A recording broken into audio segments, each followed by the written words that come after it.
Andrew, hit us with the spoiler cast theme song for this week. Unbreakable. It's a sequel, dang it. It's a miracle. Oh, yeah, it's a spoiler cast, and that's the big spoiler. Welcome to the Siftpop spoiler cast, where we don't worry about telling you any of the spoilers because we assume you've seen the movie or you don't care. In this case, you better have seen the movie. Yeah. Because this is one experience we want you to be able to have. We're going to talk about Split and the incredible last, 5-6 seconds of this movie? That the last 2 blew minutes our of the minds. film. I'll say this. I was not enjoying the movie until 5 seconds was left. Yeah. Then I was like, okay. Well, because it changes so much about how you see everything that happened before it. You know, Yeah, and that's what a good twist does. And it was there. That's the thing. It like, was when there. you look back, like it was there, and that's what made it so effective. Like, I loved the movie the entire way through, and then that was just the cherry on top. Like, it was perfect. I got Shyamalan. I was enjoying the movie as well, and that took it to another level for me. I think I felt like I was watching a B- movie that turned into an A- movie. You know, it was man. Yeah. High. And I just love like movies where the audible reaction that it got out of us. Like Aaron goes, he did that. He did that. Yeah, because I was sitting next to Devon and Aaron was behind us in the theater, and the thing we're talking about is just make it explicit because you said it in the theme song, but just make it explicit. The movie Split that we just saw. Is the twist in it is that it is actually a sequel to the 2000 film Unbreakable, our favorite Shyamalan movie. A secret sequel. How mind-blowing is that? Like that's what I said. Like the fact that they were able to keep this under wraps through. Still, and a lot of people saw it idea. at Fantasy Fest last September. Yeah, and AFI Fest showed it in November. Do you think that they left that part out of the movie? No, because people are now saying I can finally, tell other people about what I saw. That have been like losing their mind because they saw it back a couple months ago. And, I cannot imagine keeping that secret. Yeah. Anyways, so it is actually a sequel to Unbreakable. I've heard some people, talk about it as like a nod to Unbreakable. No, it's a legit sequel. It's a sequel. Yeah. So, anyways, the very end of the movie, we find out that this entire movie takes place in the Unbreakable universe, and because we see Bruce Willis's character, and what tipped it off. They're gonna fight. They were telling the story about. They're like, oh, this sounds just like that crazy guy in the wheelchair 15 years ago, and then he just goes, Mr. Glass. I know. As soon as I said crazy guy in the wheelchair, I think I went, what? Yeah. Because I looked at Devon like the crazy guy in a wheelchair. I was like, Mr. Glass, Mr. Glass, Mr. Glass. And apparently the Unbreakable theme was playing. It was. I didn't recognize that was the Unbreakable theme playing during that scene. Yeah, I didn't recognize it. Oh, my goodness. And then, of course, somebody at the counter moves back, and there's Bruce Willis, and he says, Mr. Glass. His name was Mr. Glass. His name was Mr. Glass, and that's how it ends. And really only about half of the audience caught it. It was about 50-50. Did not catch it. And I think it's going to be really interesting to see how people react to this movie. You'll be able to know who's the watched M. Night fans. Yeah. M. Night fans are going to lose their minds because we did. They've been talking about it for years. Yeah. He said he wanted to make it a trilogy. And then 2 years ago, on Screen Junkies, they did a video, and they had Patton Oswalt pitching the Unbreakable trilogy, and he pitched a really good movie, and M. Night heard about it, and he commented on it. I don't remember what he said, so now I'm curious if he had already had Split in his mind at the time. I had found an article when I was kind of doing some research last night from a couple of years ago, where he said he had an idea for the sequel to Unbreakable, but a studio would never make it. And the way he talks about it, it is very obvious this is what he was talking about. He knew what he was about to do. And it all makes sense. So in the main show, when you were talking about the psychologist, you weren't sure if it was a good performance or a bad performance. She knew, and she was the character that was sprinkling in the bits, saying there's these people out there with these abilities, and she said abilities. It never clicked. Yeah. I think the big thing that never clicked for me until afterwards that I absolutely love, because at the time I was like, what is he doing? Was the flowers at the train station. He lost his dad in the train wreck that Bruce Willis was in. Oh my gosh! Oh my gosh! So that train wreck. What? created both Bruce Willis's character and the Horde. Oh my gosh! I'm watching Unbreakable tonight. I have to now. Oh my gosh! I might see Unbreakable and Split again if I have time.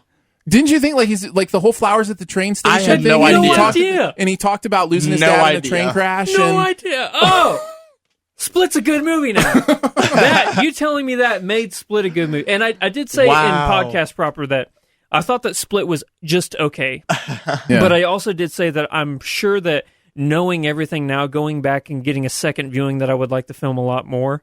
Yeah. Oh, you doubly blew my mind. Nice, good. The third movie will get someone else that was in that train wreck, presumably. I just want them to fight. Oh, wow. I think we're leading up to a battle. And I love how it informed not only that, but the themes of it. The title Unbreakable and Split are opposites, because Split is the definition of breakable.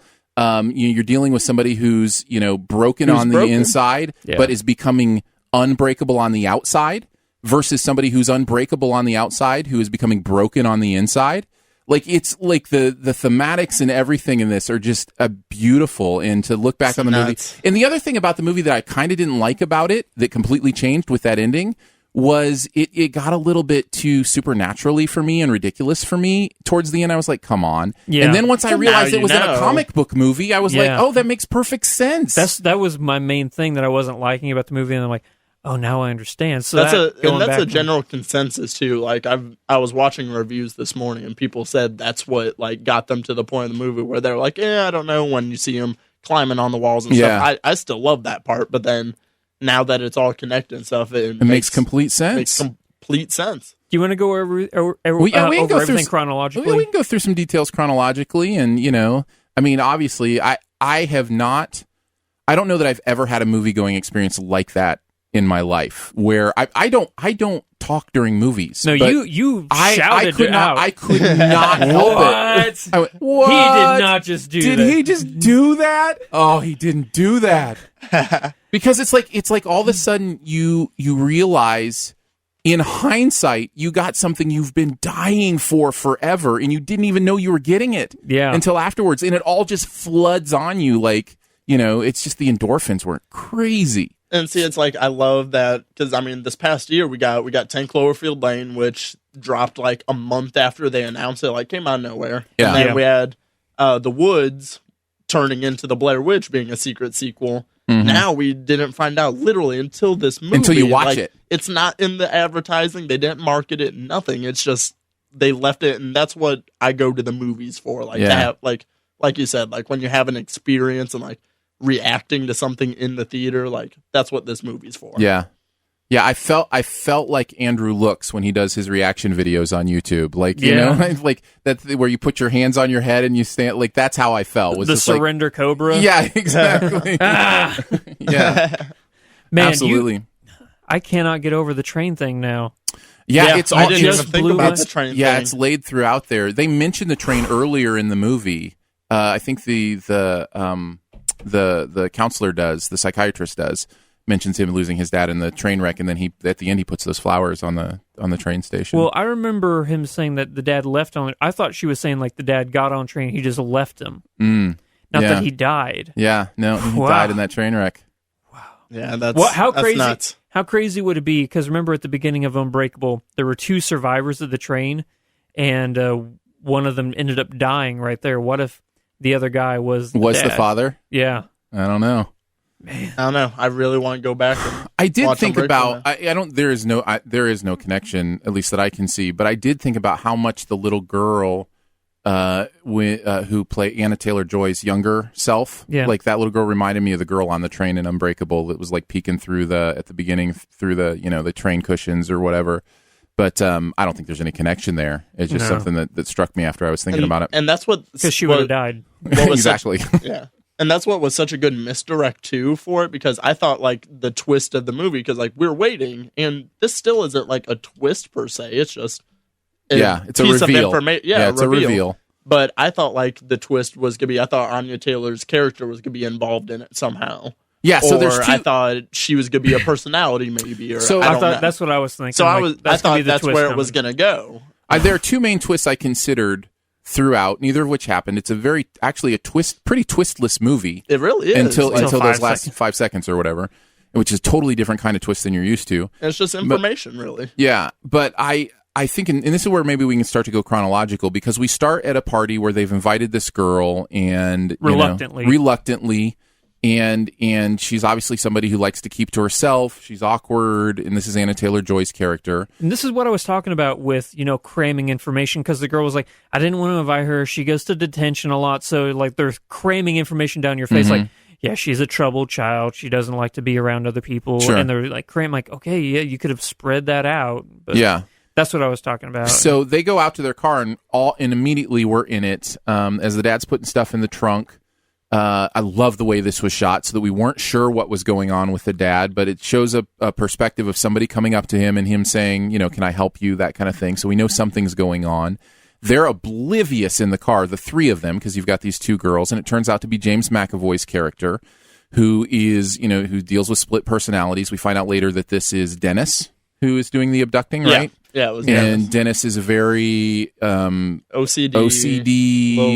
He's a stronger of the personalities, and so he abducts them. He's actually only trying to abduct the two girls in the back, which we find out pretty quickly. Yeah, I have a question about that. Did he not see her sitting next to him? He did, but this is the first misdirect, right? Exactly. This scene is shot purposely. She didn't react to it, and she didn't try to fly out of the car or anything, so I thought she was involved. Yeah. And then there was a few other things that happened later that make me think that maybe she was involved somehow. Yeah, this is the first misdirect that he really uses to say, maybe there's more to this here, and, that she's part of this, or one of the personalities, like you guys mentioned. That's certainly something he meant for us to think. He meant for us to have a few of those clues that red herrings that might be the case. Yeah. Quick question before we move on from the scene, though, because I like to get your, I've been watching trailers a lot less lately. The cold open is the trailer of this film. So if you would have seen this beforehand, already seeing the cold open, then seeing it, how would you have reacted to it?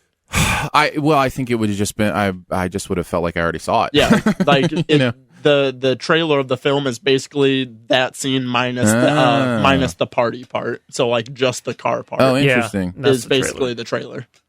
Yeah. And then they keep saying the beast over and over again. Oh, in the trailer they do? Yeah. But that's really about it. The trailer doesn't give anything away. I like that better than a typical trailer because you just dropping you in. Because you're actually leaving the film in context, and that's one of my main problems with trailers is they take the film out of context. Sure. And so that I actually like that better. I still like seeing it all together, as one piece. So anyways, they're abducted now, and they're all in the same room, and Dennis comes in again and tries... Well, we should say his name is Kevin. His real name is Kevin, but he has 23 personalities. And a 24th that is apparently emerging, which becomes the main plot. And Dennis his proclivity is OCD. He also is a voyeur. He likes to watch they say he likes to watch girls dance naked, or is that still Dennis? Yeah. That's still Dennis, yeah, right? No, they said that's Dennis. So he comes in and he takes one of the girls and tries to, take her to the bathroom and watch her dance. She talks about, he wanted me to dance or something like that. And that was all weirdly edited. Because it was, she just leaves the room and then she comes right back in and she's like, he wanted me to dance. Like, what? Wait, when? You just left the room 2 seconds ago. Well, I think the movie... remember the Anya Taylor-Joy's character told her to pee herself, so that way he'd let go since he was a clean freak. Yeah. Because is that what she said? Yeah, she and said it showed yourself. It afterwards. Her leg was all wet, and so she had done that. I thought she said behave yourself. No. And I was like, what? Well, and here's another theme of the movie that is evident throughout, which is hunter and prey, which is predator and prey. And that is a very common thing prey will do to escape a predator is to urinate. Yeah. It is like in the Anna Joy Taylor or Anya's character knew that. We come later to find out because she knew a lot about, hunting and, and predators and animals. I thought and also just the fact that, like I said, I thought she already picked up on the fact of them being OCD so quick and was you're going to germ them out. Yeah, because she saw him cleaning the car as soon as he got in. So Yeah. I thought it was just a test. I mean, it does go back to the hunting, like just her knowing how to I love those survive details. and stuff. M. Night is really And good I at thought those her- kind of details. I thought her tie-in of the backstory was really good. I think it was very organic. I didn't feel like they forced it in with her background. Yeah. And then She was abused as a child and then had to go live with her uncle who was her abuser. And then that's what saves her Yeah. at the end. So yeah, really interesting stuff. So anyway, so they're in there, and then we meet a couple other personalities. Patricia, who is the woman personality, basically says, "I'll make sure Dennis knows he can't do this. You're for a different purpose." So then we start to get the clues of that there's something weird going on. They talk about them being food at some point. I think that's actually the little boy personality that maybe lets that information out. Yeah. No, I think it was Dennis, or Patricia said that, because then afterwards one of the girls was like, wait, does he have a dog? Is he going to feed us to the dog? Yeah. Maybe it was And Patricia. she yeah. didn't seem to care about it. That's what I'm talking about. Bad acting. Yeah. Really bad acting, guys.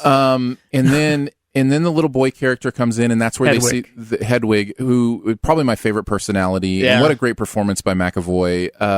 And also some of the best humor in the movie comes from that character I'd as say well. I think you I'd might say be that pregnant. The kissing scene was You might be hilarious. that scene and the dancing scene.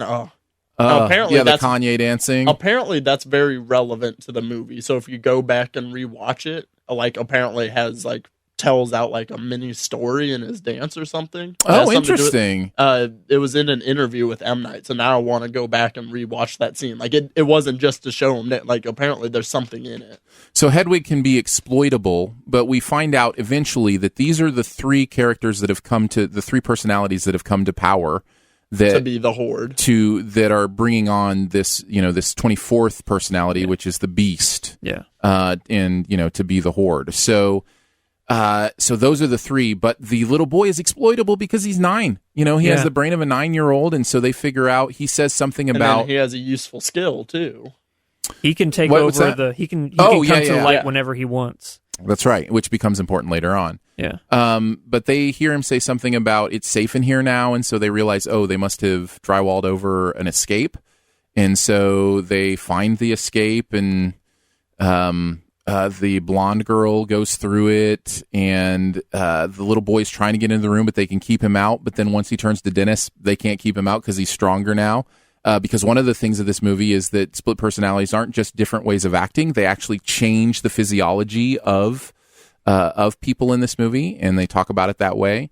And so he was stronger and strong enough to get in there. But Yeah, and that was a really creepy scene because Hedwig was like really like slamming up against the wall or the door trying to get in, and then he turns into Dennis, and Dennis just Literally opens just the eases door. it Yeah. in. It's yeah. Yeah. Like, it's just how intricate they made the idea of his personalities and really fleshing it out with like, with the light and the different physical traits. Like they just really made you buy into it, and then McAvoy's performance on top of it just.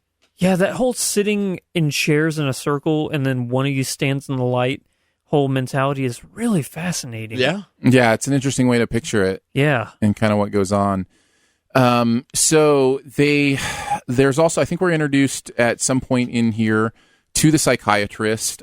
She's getting emails that he needs to meet. And then when he comes, there's something off about him that she can tell because she knows him and his personality so well. Because the one she's normally talking to is Barry, who is like a fashion designer. And I guess he's like the most social of the personalities. Yeah, the and most like extroverted. The talker, yeah. So, But she's aware enough of who Dennis is, even though she's never talked to Dennis.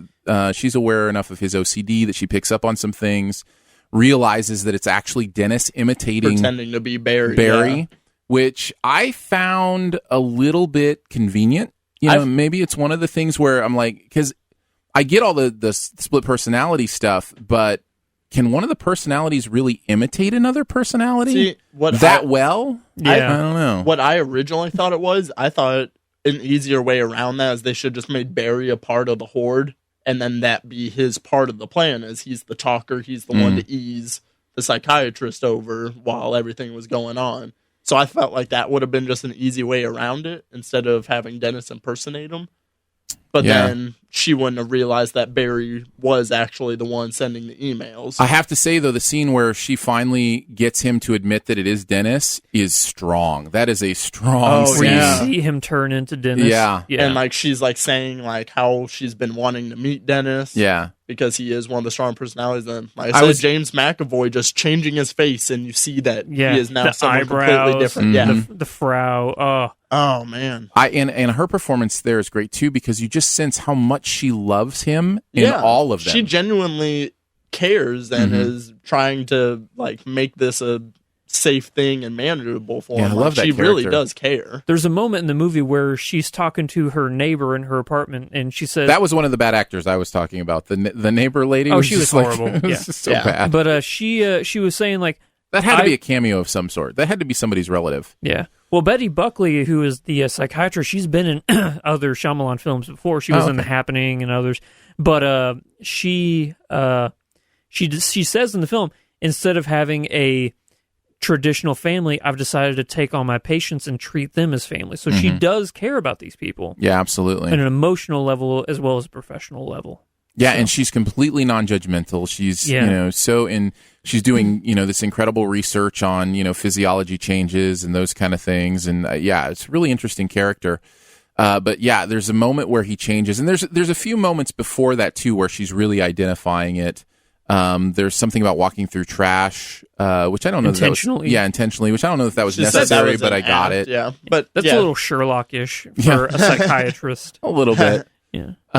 So that's kind of going on there. And then in the trap, there's another escape attempt by the other girl. So once they try to escape, they're separated. And this is where you talk about the exploitive nature of them taking off their clothes. Yeah. Which was a Dennis thing, not just because he liked them to take off their clothes, but also because he was a neat freak and he needed them to do it. But it is also something that is so very important to what we know about Anya's character, that she wears many shirts, because she has to take off her shirt like 3 times. Hedwig even says it too. He's like, Dennis says you have a lot of shirts.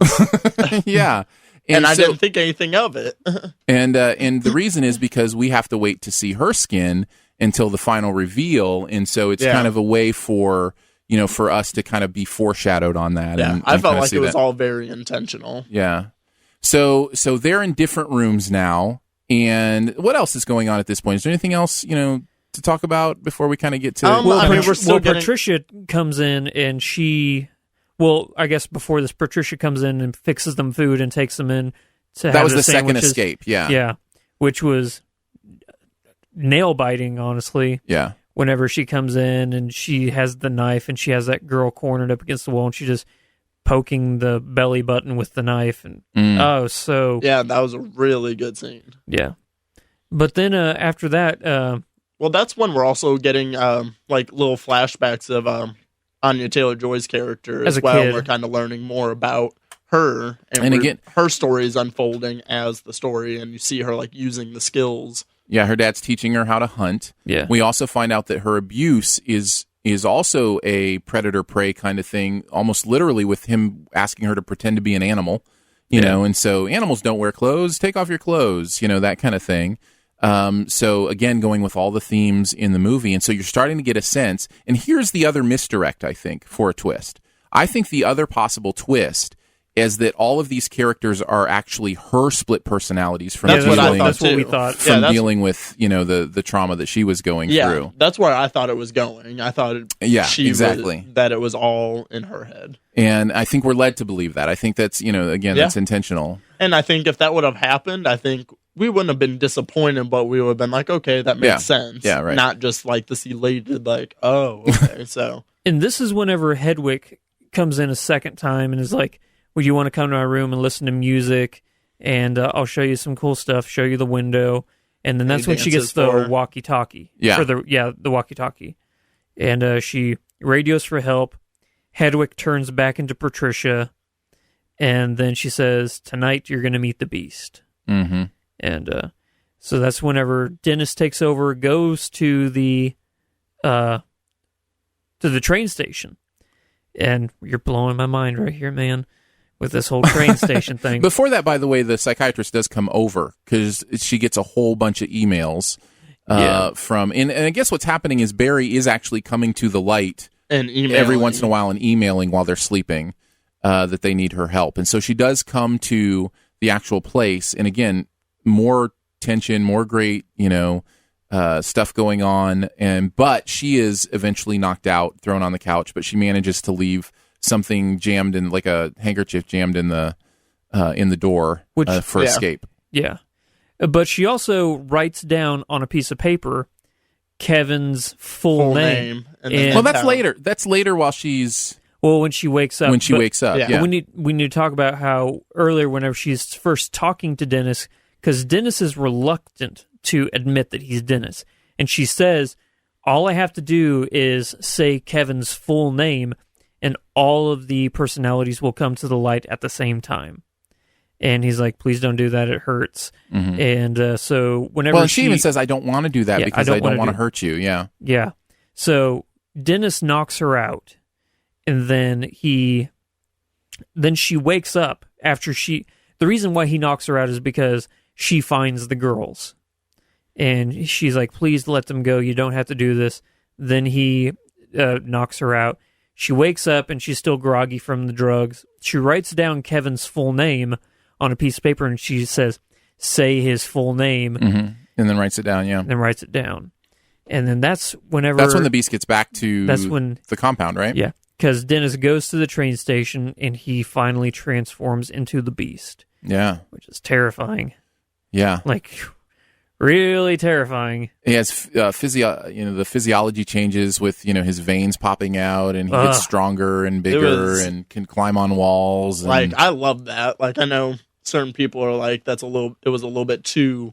it was for me at first, but until we were in Unbreakable. I was in it though, because I was just like, because I had been buying into what she had been saying earlier in the thing. Even though I thought it was ridiculous, I did love the climbing on the ceiling, knocking out the lights scene. I thought that was really cool. Yeah. That was cool. I thought that was so cool. The part that I thought was beyond ridiculous was the knife. The knife breaking. Yeah. Like, well, really? It was showing like he took on the physiology. It was the belief over like physiology. Mind over matter. Yeah. And that's and then, like you said, once the Unbreakable, that's what made it like, oh, okay. Yeah, but I was already buying into it, though.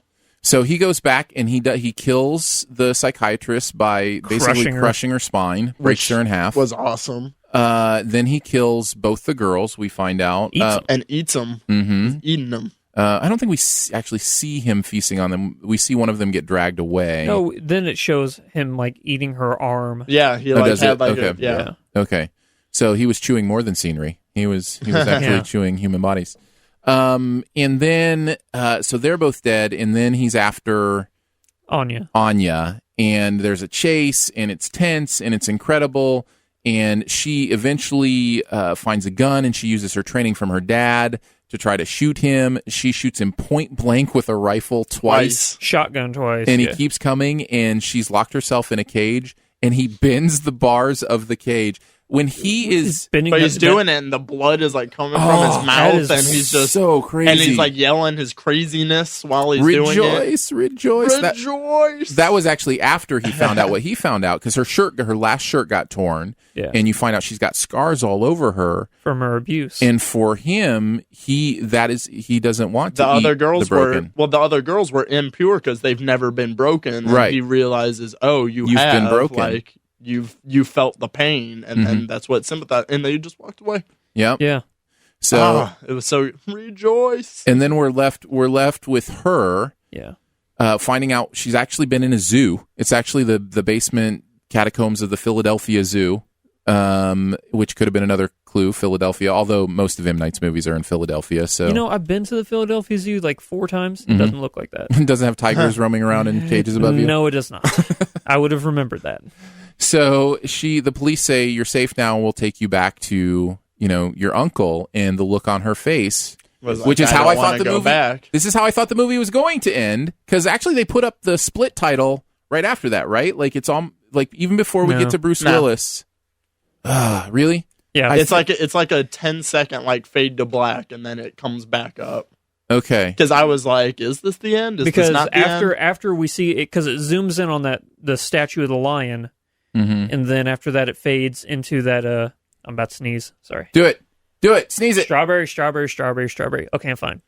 So crisis averted. yes. So after it shows the lion statue, then it fades over to that house that he's hiding in, and he's talking to himself in the multiple mirrors.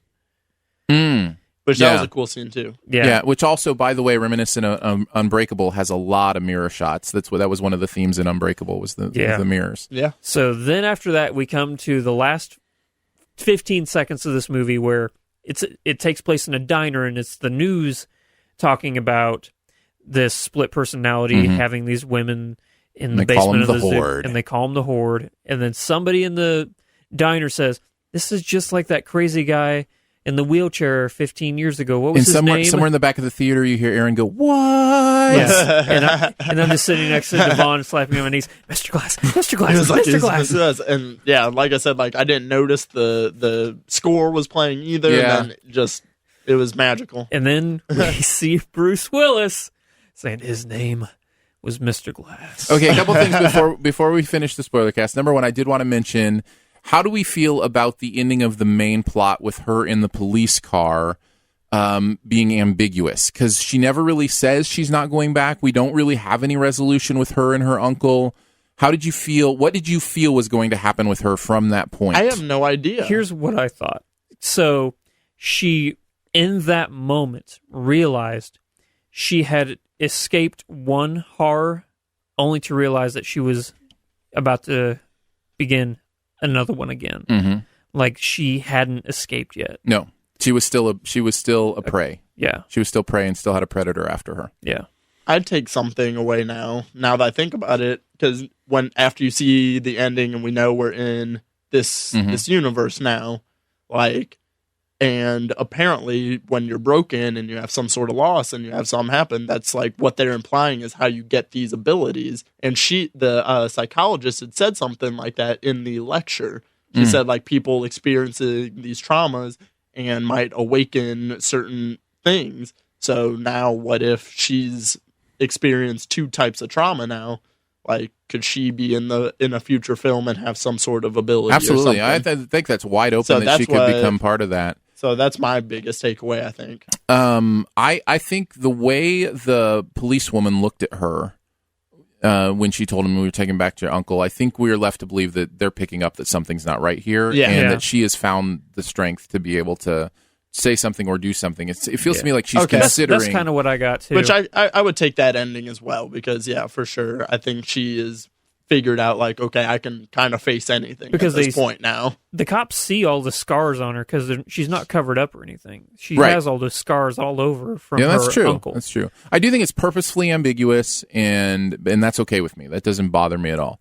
And then the other question is, do you want the third movie, and what do you want it to be about? I want it right now, and I want it to be a fight between the man and the hooded man, which is Bruce Willis's character, and the Horde. David Dunn in the Horde. I don't know if I want to be a straight up like versus movie or anything, but I'd like to just see them kind of expand into the world now. Like, okay, like it's out there. It's not a surprise anymore. Like there's a universe of this now. So let's just dive in and explore a little bit more. There's maybe find some other characters, more things with the train accident. But no, I mean, I do want them to meet. There's no possible way that he can pull this off again. Like we can't get like the third movie in this universe where we have the same reaction at the end where it's like, oh, we didn't realize it was another Unbreakable movie. No, it's to the point now we're going to be looking for it now, whatever his next movie is. Every M. Night movie, what universe is this in? Yeah. I totally agree. The next one is actually the twist is going to be that it was in The Last Airbender the whole time. Or what if M. Night like just starts crossing streams and connecting other movies together? Andrew, you shut your face. I hope for another one too. And if M. Night continues to think on this level, I just trust him to do whatever. What would you want out of the third movie? Like I said, I will trust what he wants to do with it. I would love to see the juxtaposition of those three main characters, Mr. Glass, the Horde, and the Hooded Man, or David Dunn. And it would not surprise me if there were that could be a very interesting quote unquote love triangle where you don't know who's working with who or for what purpose, because any of those combinations could work as a team up. Even David Dunn and the Horde could work to be on the same side, because remember, the Horde has 20 other personalities inside that aren't, a part of the darkness. So there's a real interesting dichotomy there. And Mr. Glass is in prison, right? Mm-hmm. I was saying, he's in prison. Mr. Glass to team up with the Horde and Anya to team up with Bruce Willis and have like a... what I'm saying is, and I don't know about Anya. If Anya's in it, that's fine. But I was even just thinking the three of them. You could see Bruce Willis going to get Mr. Glass out of prison and them teaming up to deal with the Horde. So there's a lot of different ways that quote unquote love triangle could go. Yeah. But yeah, it'll be fun and interesting to see. And I agree, it'll be a totally different experience knowing from the beginning, oh, we're in the Unbreakable universe, and here, let's play with it. Let's have some fun. So here's the thing.